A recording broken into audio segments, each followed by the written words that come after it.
The CEO of Total, Christophe Demargerie, has been outspoken and consistent with his views that the world will not be able to produce more than 95 million barrels a day. The world currently produces about 87 to 88 million barrels a day, which means we aren't far off from that peak production level. If he's right, oil price should be a lot higher than what we're seeing currently. What do you think? This is the argument about peak oil again, and there are a lot more intelligent people on either side of the fence than me, arguing from their position. So I'm not sure I want to come down on one side or the other in relation to peak oil. What I would say is, if you look at the BP Statistical Review of World Energy, which comes out every year, they have indicated that between 1989 and 1999, the world's store of proved reserves went up something like 8%. And between 1999 and 2009, it went up another 23%. So in total, between 1989 and 2009, they're actually saying the world's store of proved reserves has gone up by nearly a third. And proved reserves are those reserves that are in existing fields that you can reasonably certain you can get out of the ground now economically using existing technology. So the fact that there are more proved reserves in the earth than there were 20 years ago, despite the fact that we've used oil for the last 20 years, doesn't necessarily mean to say that you can get it out the ground at a quicker rate than 95 million barrels a day. But having more oil in the ground gives you a chance of doing that. So I guess my summary would be I would be less bearish than Total in terms of what they think peak production levels could be. In terms of what the price of oil should be, certainly the forward market, if you look at the forward market and the futures curves down out into the next few years, the oil price went up actually a little bit over this weekend as a result of what happened in Egypt. The forward curve is actually showing the price rising from around $90 a barrel now through to about 98, I think, by the end of the year, but thereafter being pretty flat for the next 5 or 6 years. So certainly the forward market is not pricing in anything around peak oil at this point in time in the short to medium term.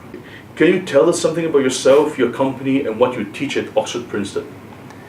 Yes, so maybe I tell you about what my company does by giving you an indication of what my experience is. I've had over 30 years in the oil industry. Started off working inside refineries, initially in technical roles, and then moved to roles with more leadership responsibilities. After that, I did a number of more commercial roles up and down the supply chain, strategic roles. I was responsible for the business strategy for a while. And then the last 10 to 12 years, I've been working in the supply and trading side of the business. Spent 3 years running the supply and trading business for BP in Australia and New Zealand. And then the last 4 years or so was up in Singapore on the trading floors doing a couple of jobs here.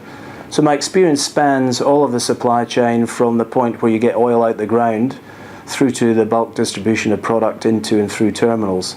And so simply put, I try and use that experience to help client energy companies optimize their supply chain either in whole or in part. What I do for Oxford Princeton is I lecture at some of the courses that they produce. I remember going on an Oxford Princeton course myself many years ago and being struck by how informative, but not only informative, how much fun they were, the way they are structured with simulations, a great mix of simulations and slideshow and quizzes. And so it's always something I've been interested in doing, is being lecturing and actually giving something back, and that's what Oxford Princeton are enabling me to do. You teach in Singapore or do you teach in Australia? I do both. So as you mentioned earlier, I've just finished doing a couple of courses here, one on crude trading and the other on, which is really refining for non-technical people. In November I did a couple of courses in Australia, actually 3 courses in Australia, one on futures markets, one on options, and another on energy risk management. So I cover Australia and certainly Singapore and other parts of Singapore as the business grows, hopefully. Okay, last question. You've been in this business a long time. How has the oil trade in Asia changed compared with a decade ago when you were moving between Singapore and Australia? Yes. Yes, I think the biggest change is just the sheer volume. Not only the volume of, for instance, the volume of crude that is moved into this area, into this region, into the Asia Pacific region, but it's probably the region's producing about 8 million barrels a day and using over 20 million barrels a day now. So there's something like 12 or 13 million barrels a day of crude oil coming into this region every day, which I still find, even though I've worked in the industry for 30 years, I still find is an astonishing statistic.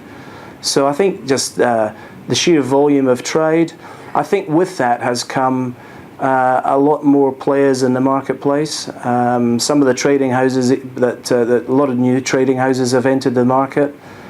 Some of the trading houses that have been around for a long time have expanded their operations. And I think we're also seeing one of the big differences. We're seeing people like the banks getting much more involved in the physical side of the business. Back when I was 10, 15 years ago, the only way the banks got interested really was through financing traditional companies' businesses. But now they participate in the physical side of the business as well. So, yeah, I think that's that sort of sheer volume, sheer magnitude of the trade has been the biggest change over that period of time. Okay. Well, thank you so much, Adrian. Pleasure.